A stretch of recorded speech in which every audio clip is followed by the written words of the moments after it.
പരിശുദ്ധാത്മാവേ എന്നിൽ വന്നു നിറയണമേ. പരിശുദ്ധാത്മാവേ കൃപ ചൊരിയണമേ. പരിശുദ്ധാത്മാവേ ശക്തി പകരണമേ. പരിശുദ്ധാത്മാവേ കൃപ ചൊരിയണമേ. പരിശുദ്ധാത്മാവേ ശക്തി പകരണമേ. നിത്യസ്തുതിക്കേറ്റവും യോഗ്യമായ പരിശുദ്ധ പരമ ദിവ്യകാരുണ്യത്തിന് നിത്യസ്തുതിക്കേറ്റവും യോഗ്യമായ പരിശുദ്ധ പരമ ദിവ്യകാരുണ്യത്തിന് നിത്യസ്തുതിക്കേറ്റവും യോഗ്യമായ പരിശുദ്ധ പരമ ദിവ്യകാരുണ്യത്തിന്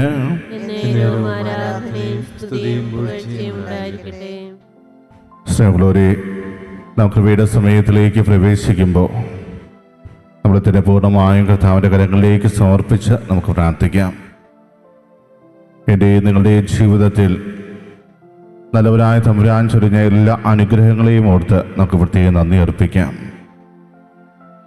അയോഗ്യരെങ്കിലും നമ്മുടെ ഓരോരുത്തരുടെയും ജീവിതത്തിൽ കർത്താവ് നിരന്തരം അവിടുത്തെ കരുണ ഭക്ഷിച്ചു കൊണ്ടിരിക്കുകയാണ്. ഓരോ തവണയും പാപം ചെയ്ത് നമ്മൾ അകന്നു പോകുമ്പോൾ കരുണാർത്ഥമായ സ്നേഹത്തോടെ കർത്താവ് നമ്മളെ ഓരോരുത്തരെയും തേടിയിറങ്ങുന്നു. ആ സ്നേഹത്തിൻ്റെ മുമ്പിൽ നമ്മളെ തന്നെ പൂർണ്ണമായും സമർപ്പിച്ച് നന്ദി പറയാം. കർത്താവേ, എന്നും അങ്ങയുടെ സ്നേഹം അനുഭവിക്കുവാനുള്ള കൃപ തരണമേന്ന് നമുക്ക് ആത്മാർത്ഥമായിട്ട് പ്രാർത്ഥിക്കാം. ഇന്ന് ഈ ദിവ്യകാന്യനാഥൻ്റെ സന്നിധിയിലായിരിക്കുമ്പോൾ ലൂക്കായുടെ സുവിശേഷം 15-ാം അധ്യായം 1 മുതൽ 7 വരെയുള്ള തിരുവചനങ്ങൾ വായിച്ച് നമുക്ക് ധ്യാനിക്കാം. ചുങ്കക്കാരും പാപികളുമെല്ലാം അവൻ്റെ വാക്കുകൾ കേൾക്കാൻ അടുത്തു വന്നുകൊണ്ടിരുന്നു. ഫരിസേയരും നിയമജ്ഞരും പിറുപിറുത്തു, ഇവൻ പാപികളെ സ്വീകരിക്കുകയും അവരോടുകൂടെ ഭക്ഷണം കഴിക്കുകയും ചെയ്യുന്നു. അവൻ അവരോട് ഈ ഉപമ പറഞ്ഞു, നിങ്ങളിൽ ആരാണ് തനിക്ക് 100 ആടുകൾ ഉണ്ടായിരിക്കെ ഒന്ന് നഷ്ടപ്പെട്ടാൽ 99 മരുഭൂമിയിൽ വിട്ടിട്ട് നഷ്ടപ്പെട്ടതിനെ കണ്ടുകിട്ടുവോളം തേടിപ്പോകാത്തത്? കണ്ടുകിട്ടുമ്പോൾ സന്തോഷിച്ച് അതിനെ തോളിലേറ്റുന്നു. വീട്ടിലെത്തുമ്പോൾ അവൻ കൂട്ടുകാരെയും അയൽവാസികളെയും വിളിച്ചു കൂട്ടി പറയും, നിങ്ങൾ എന്നോടുകൂടെ സന്തോഷിക്കുവിൻ, എൻ്റെ നഷ്ടപ്പെട്ട ആടിനെ കണ്ടുകിട്ടിയിരിക്കുന്നു. അതുപോലെ തന്നെ അനുതാപം ആവശ്യമില്ലാത്ത 99 നീതിമാന്മാരെക്കുറിച്ച് എന്നതിനേക്കാൾ അനുതപിക്കുന്ന ഒരു പാപിയെക്കുറിച്ച് സ്വർഗത്തിൽ കൂടുതൽ സന്തോഷമുണ്ടാകും എന്ന് ഞാൻ നിങ്ങളോട് പറയുന്നു.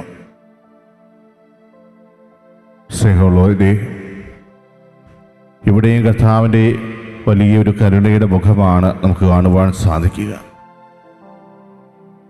ചുങ്കക്കാരും പാപികളുമെല്ലാം യേശുവിൻ്റെ സ്നേഹിതനായി തീർന്ന സംഭവം പലപ്പോഴും ഫരിസേയരെ ഒത്തിരിയേറെ ബുദ്ധിമുട്ടിച്ചിട്ടുള്ള ഒരു കാര്യമാണ്.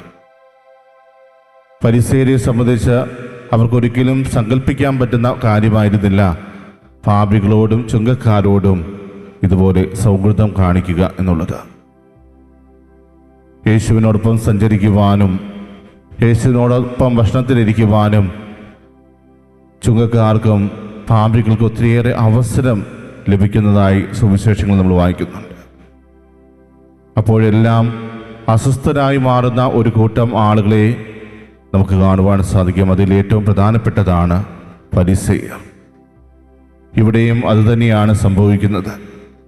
യേശുവിനോടൊപ്പം ചുങ്കക്കാരും പാപികളെയും കാണുന്ന ഫരിസേയർ തങ്ങളുടെ ജീവിതത്തിൽ എപ്രകാരമാണ് അവരെ അകറ്റി നിർത്തിയിരിക്കുന്നത്, അതിൻ്റെ വെളിച്ചത്തിലാണ് ഇവിടെ യേശുവിനെതിരെ സംസാരിക്കുന്നത്.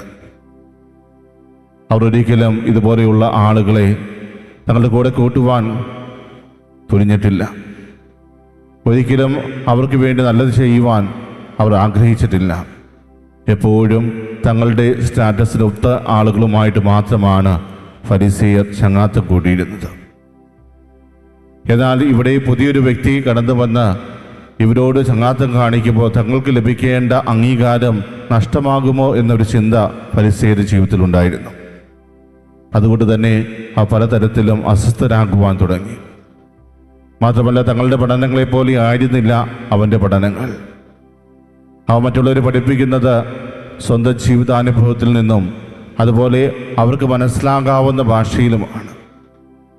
പലപ്പോഴും തങ്ങൾ ചെയ്തുകൊണ്ടിരുന്നത് ദൈവത്തെ വളച്ചൊടിക്കുകയും അവർക്കൊരിക്കലും അത് പാലിക്കാൻ കഴിയാത്ത വിധത്തിലുമായിരുന്നു. ഇതെല്ലാം ചിന്തിക്കുമ്പോൾ ഫരിസേയർക്ക് ഒരു തരത്തിലും യേശുവിനെ അംഗീകരിക്കുവാൻ സാധിക്കുന്നില്ല. തങ്ങളിൽ നിന്ന് ഒത്തിരിയേറെ അകലെ നിൽക്കുന്ന ഒരു വ്യക്തിയായി യേശുവിനെ അവർ മനസ്സിലാക്കി തുടങ്ങി. എങ്ങനെയും അവൻ്റെ നിലവാരം കുറച്ച് കാണിക്കണം എന്നൊരു ചിന്ത മാത്രമായിരുന്നു ഫരിസേയർക്കുണ്ടായിരുന്നത്. അതുകൊണ്ട് തന്നെ ഇവിടെയും അവനെ താഴ്ത്തിക്കെട്ടി സംസാരിക്കുവാനാണ് അവർ പരിശ്രമിക്കുന്നത്. അതുകൊണ്ട് തന്നെയാണ് അവർ പറയുന്നത്, ചുങ്കക്കാരും പാപികളുമെല്ലാം അവൻ്റെ വാക്കുകൾ കേൾക്കാൻ അടുത്ത് വന്നുകൊണ്ടിരിക്കുന്നു, ഇവൻ പാപികളെ സ്വീകരിക്കുകയും അവരോട് കൂടെ ഭക്ഷണത്തിൽ കഴിക്കുകയും ചെയ്യുന്നു എന്നെല്ലാം പറഞ്ഞ് അവനെതിരെ പിറുപിറുക്കുന്നത്. കാരണം തങ്ങളെക്കാൾ കൂടുതൽ ശ്രോതാക്കൾ ഇതാ യേശുവിന് ലഭിച്ചുകൊണ്ടിരിക്കുന്നു. തങ്ങളുടെ വാക്കുകൾ കേൾക്കുവാൻ ആർക്കും നേരമില്ല. അതേസമയം യേശുവിൻ്റെ വാക്കുകൾക്കായി ഒത്തിരിയേറെ ആളുകൾ ദാഹിച്ച് പുറകെ നടക്കുന്നു. ഇതൊന്നും അംഗീകരിക്കാൻ പറ്റാതെ പിറുപിറുക്കുമ്പോൾ ഇവരുടെ മനസ്സിൽ എന്താണ് നടക്കുന്നത് എന്ന് കൃത്യമായിട്ട് മനസ്സിലാക്കിക്കൊണ്ട് അവരോട് കർത്താവ് ഈ ഒരു ഉപമ പറയുകയാണ്. കാണാതെ പോയ ആടിൻ്റെ ഉപമ. പ്രിയമുള്ളവരെ, അതിലൂടെ തന്നെ കർത്താവ് വളരെ വ്യക്തമായി പറയുന്നുണ്ട്, ഞാൻ എന്തിനു വേണ്ടിയാണ് ഈ ലോകത്തിലേക്ക് കടന്നു വന്നത്, എൻ്റെ ലക്ഷ്യം എന്താണ്. നിങ്ങൾ നീതിമാന്മാരെ മാത്രം തേടി പോകുമ്പോൾ എന്നെ അയച്ചവൻ്റെ ഇഷ്ടം അതല്ല, അവനിൽ നിന്നും നഷ്ടപ്പെട്ടു പോയവരെ തേടിയാണ് ഞാൻ വന്നത് എന്ന് വളരെ വ്യക്തമായി തന്നെ യേശുനാഥൻ ഇവിടെ അവതരിപ്പിക്കുകയാണ്. നിങ്ങൾ വിചാരിക്കുന്നത് പോലെയല്ല എൻ്റെ ദൗത്യം എന്ന് പറയുമ്പോൾ കർത്താവ് പറയുന്ന ആ ഒരു ഉപമ, അത് എപ്രകാരമാണ് അവർ മനസ്സിലാക്കുന്നത് എന്ന് യേശുവിന് അറിയില്ലായിരുന്നു. പക്ഷേ തൻ്റെ ദൗത്യം എന്താണെന്ന് വളരെ വ്യക്തമായി തന്നെ അവർക്ക് മനസ്സിലാകണം എന്ന ആഗ്രഹമുള്ളത് കൊണ്ട് തന്നെയാണ് യേശു ഈ കാണാതെ പോയ ആടിൻ്റെ ഉപമ അവരോട് പറഞ്ഞത്. ഒരുപക്ഷെ നമ്മളെല്ലാവരും ചിന്തിക്കുകയാണെങ്കിൽ വലിയ മണ്ടത്തരമല്ലേ അവൻ കാണിച്ചത് എന്ന് നമ്മൾ ചിന്തിക്കാം.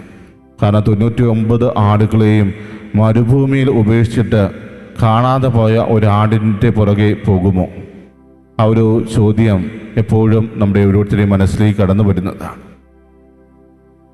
എന്നാൽ യേശുവിനെ സംബന്ധിച്ച് പിതാവായ ദൈവത്തിൻ്റെ കരുണ മുഴുവൻ തൻ്റെ ജീവിതത്തിലേക്ക് ഏറ്റെടുത്ത വ്യക്തിയാണ്. പിതാവായ ദൈവത്തിൻ്റെ കരുണയുടെ മുഖം തന്നിലൂടെയാണ് ഈ ലോകത്തിന് വെളിപ്പെടുത്തേണ്ടത് എന്ന് യേശുവിന് വ്യക്തമായിട്ടറിയാം. അതുകൊണ്ട് തൻ്റെ ദൗത്യം അത് കരുണ പകരുന്ന ഒരു ദൗത്യമാണ് എന്ന് കർത്താവ് കാണിക്കുകയാണ്. എടുത്തു പറയുന്നുണ്ട്, അനുതാപം ആവശ്യമില്ലാത്ത 99 നീതിമാരെ കുറിച്ചെന്നതിനേക്കാൾ അനുതപിക്കുന്ന ഒരു പാപിയെക്കുറിച്ച് സ്വർഗത്തിൽ കൂടുതൽ സന്തോഷമുണ്ടാകുമെന്ന്. അപ്പോൾ ഈ 99ൻ്റെ കൂട്ടത്തിൽ കർത്താവ് കൂട്ടുന്നത് ആരെയാണ് എന്ന് വളരെ വ്യക്തമാണ്. അനുതപിക്കുകയും സ്വർഗരാജ്യം സമീപിച്ചിരിക്കുന്നു എന്ന് പറഞ്ഞുകൊണ്ട് ഇവരുടെ ഇടയിലേക്ക് കടന്നു വന്നപ്പോൾ തങ്ങൾക്ക് അനുതപിക്കേണ്ട ആവശ്യമില്ല, തങ്ങൾ ദൈവത്തിൻ്റെ ജനമാണ് എന്ന് സ്വയം അഹങ്കരിക്കുന്നവരെയാണ് കർത്താവ് ഇതിലൂടെ ചൂണ്ടിക്കാണിക്കുക. പലപ്പോഴും ഞാനൊരു ക്രിസ്ത്യാനിയാണ്, എൻ്റെ ജീവിതം ഇതുപോലെ മുന്നോട്ട് കൊണ്ടുപോയാൽ മാത്രം മതി, എനിക്ക് രക്ഷ പ്രാപിക്കാൻ സാധിക്കും എന്ന് കരുതുന്ന വ്യക്തികളെ കൂടി നമുക്ക് ഈ ഒരു ഗണത്തിലേക്ക് ചേർക്കുവാൻ സാധിക്കും. ചില വ്യക്തികളെ സംബന്ധിച്ച് അഹങ്കാരപൂർവ്വം അവർ പറയാറുണ്ട്, ഞാൻ നിരന്തരം പ്രാർത്ഥിക്കുന്ന വ്യക്തിയാണ്, ഒത്തിരിയേറെ സൽപ്രവൃത്തികൾ ഞാൻ ചെയ്യുന്നുണ്ട്, പക്ഷേ അവൻ്റെ ഉള്ളിൻ്റെ ഉള്ളിൽ യാതൊരു മാറ്റവും സംഭവിക്കുന്നില്ലെങ്കിൽ അതുകൊണ്ട് യാതൊരു പ്രയോജനവുമില്ല എന്ന് തിരിച്ചറിയുക. അവിടെ ഫരിസേയനും ചുങ്കക്കാരനും ദേവാലയത്തിൽ നടത്തിയ പ്രാർത്ഥനയാണ് നമ്മുടെ മനസ്സിലേക്ക് കടന്നു വരിക. കാരണം ഫരിസേയൻ വളരെ വ്യക്തമായിട്ട് പറയുന്നുണ്ട്, ഞാൻ കർത്താവിൻ്റെ കൽപ്പനകളെല്ലാം പാലിക്കുന്നവനാണ്, ആഴ്ചയിൽ 2 പ്രാവശ്യം ഉപവസിക്കുന്നു, അതുപോലെ തന്നെ ഒത്തിരിയേറെ ദശാംശം കൊടുക്കുന്നു, ആവശ്യപ്പെട്ടതിനേക്കാൾ കൂടുതലായി ദശാംശം കൊടുക്കുന്ന ഒരു വ്യക്തിയാണ് ഞാൻ. അങ്ങനെ സ്വയം അഹങ്കരിക്കുന്ന ഒരു വ്യക്തിയാണ് ആ ഫരിസേയനെ നമ്മളവിടെ കാണുക. അതേസമയം ചുങ്കക്കാരൻ കർത്താവിൻ്റെ സന്നിധിയിലേക്ക് ഒന്ന് മുഖമുയർത്താൻ പോലും സാധിക്കാതെ കർത്താവേ ഞാൻ പാപിയാണ് എന്ന് പറഞ്ഞുകൊണ്ട് ദൈവസന്നിധിയിലായിരുന്നപ്പോൾ അവസാനം കർത്താവിൻ്റെ അനുഗ്രഹം പ്രാപിച്ച് തിരികെ പോകുന്ന വ്യക്തിയായിട്ട് ചൂണ്ടിക്കാണിക്കുന്നത് ആ ചുങ്കക്കാരനെയാണ്. പ്രിയമുള്ളവരെ, കർത്താവിൻ്റെ സാമീപ്യം പലപ്പോഴും മറ്റു വ്യക്തികളിൽ ഒത്തിരിയേറെ മാറ്റം കൊണ്ടുവന്നിട്ടുണ്ടെങ്കിൽ അത് കൂടുതലും ചുങ്കക്കാരിലും പാപികളിലുമാണ്. സക്കീവൂസിൻ്റെ ഭവനത്തിലേക്ക് കർത്താവ് കടന്നു വന്നപ്പോൾ കർത്താവിൻ്റെ സാന്നിധ്യം സക്കീവൂസിൻ്റെ ജീവിതത്തിലുണ്ടാക്കിയ മാറ്റം എത്ര വലുതാണ് എന്ന് നമ്മൾ കാണുന്നുണ്ട്. കർത്താവിൻ്റെ ആ സാന്നിധ്യം കൊണ്ട് തന്നെ തിരിച്ചറിയാൻ സാധിച്ചു താൻ ആരേക്ക് എങ്ങനെയൊക്കെയാണ് പറ്റിച്ചിട്ടുള്ളത്. തൻ്റെ ജീവിതം ശരിയായ ദിശയിലൂടെയല്ല മുന്നോട്ട് പോകുന്നത് എന്ന് തിരിച്ചറിഞ്ഞപ്പോൾ സക്കീവൂസിനുണ്ടായ ആ ഒരു മാനസാന്തരം, അന്ന് കർത്താവിനെ കൊണ്ട് പറയേശു, ഇന്ന് ഈ ഭവനത്തിന് രക്ഷ കൈവന്നിരിക്കുന്നു. അതുവരെ പാപത്തിലൂടെ ജീവിച്ച ഒരു വ്യക്തി, മറ്റുള്ളവരെ പറ്റിച്ച ഒരു വ്യക്തി, എന്നാൽ യേശുവിനെക്കുറിച്ച് കേട്ടറിഞ്ഞപ്പോൾ അവനെ ഒന്ന് കാണണമെന്ന ആഗ്രഹത്തോടുകൂടെ എന്ത് ത്യാഗമെടുക്കുവാനും തയ്യാറായി എന്നുള്ളത് തന്നെ അവൻ്റെ മാനസാന്തരത്തിലേക്കുള്ള ഒരു വഴിയായിട്ട് നമുക്ക് കാണുവാൻ സാധിക്കും.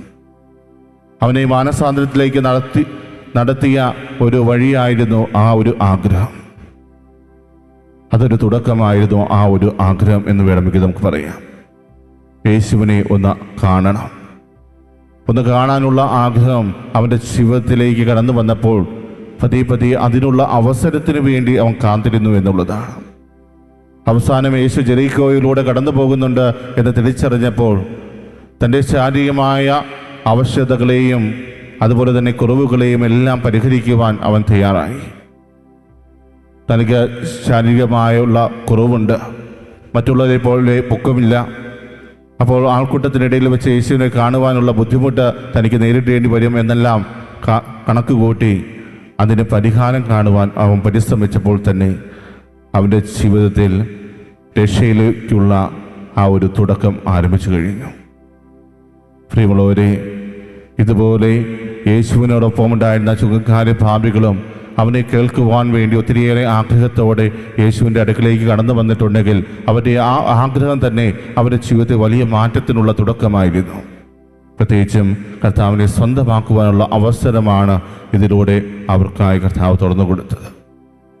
അതുകൊണ്ട് തന്നെയാണ് ഒരിക്കലും അനുതപിക്കാൻ സാധിക്കാതെ പോകുന്ന ആ 99 കൂടുതലായി അനുതപിക്കുന്ന ഒരു പാപിയെക്കുറിച്ചോർത്ത് സ്വർഗം സന്തോഷിക്കും എന്ന് കർത്താവ് പറയുന്നത്.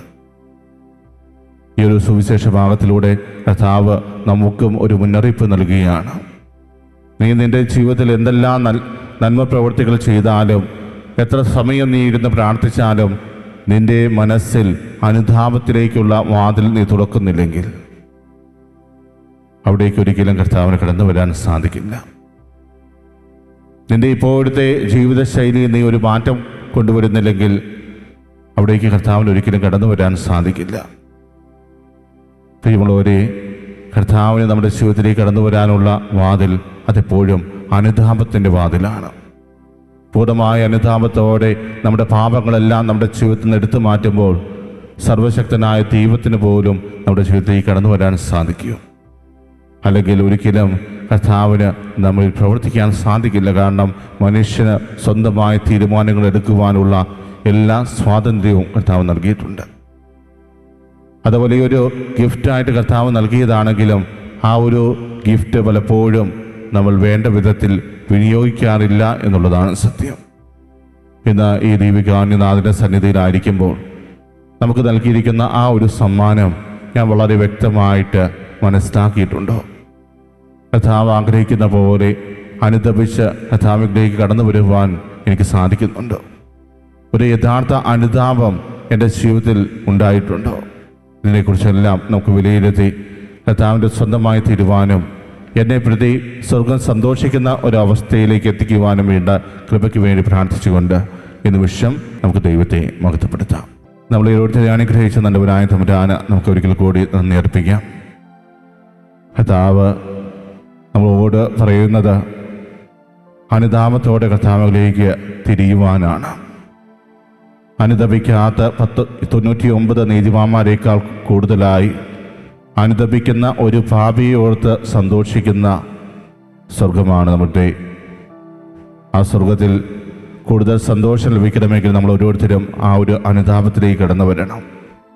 കർത്താവേ, ഇന്ന് അങ്ങയുടെ സന്നിധിയിലായിരിക്കുമ്പോൾ ആ ഒരു കൃപ നീ ഞങ്ങളുടെ ഓരോരുത്തരെയും ജീവിതത്തിലേക്ക് ചൊല്ലണമേ എന്ന് നമുക്ക് ആത്മാർത്ഥമായിട്ട് പ്രാർത്ഥിക്കാം. അങ്ങനെ യഥാർത്ഥ അനുതാപത്തിലൂടെ കർത്താവിനെ സ്വന്തമാക്കുന്നവരായിട്ട് നമുക്കൊരോരുത്തർക്ക് മാറാം.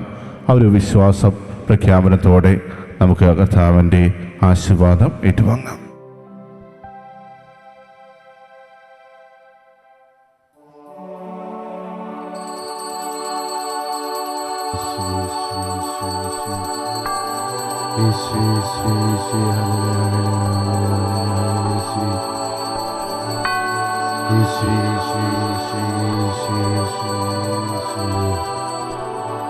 പരിശുദ്ധ പരമമാം ദിവ്യകാരുണ്യമേ, എന്നുമെന്നും അങ്ങേക്ക് ആരാധന.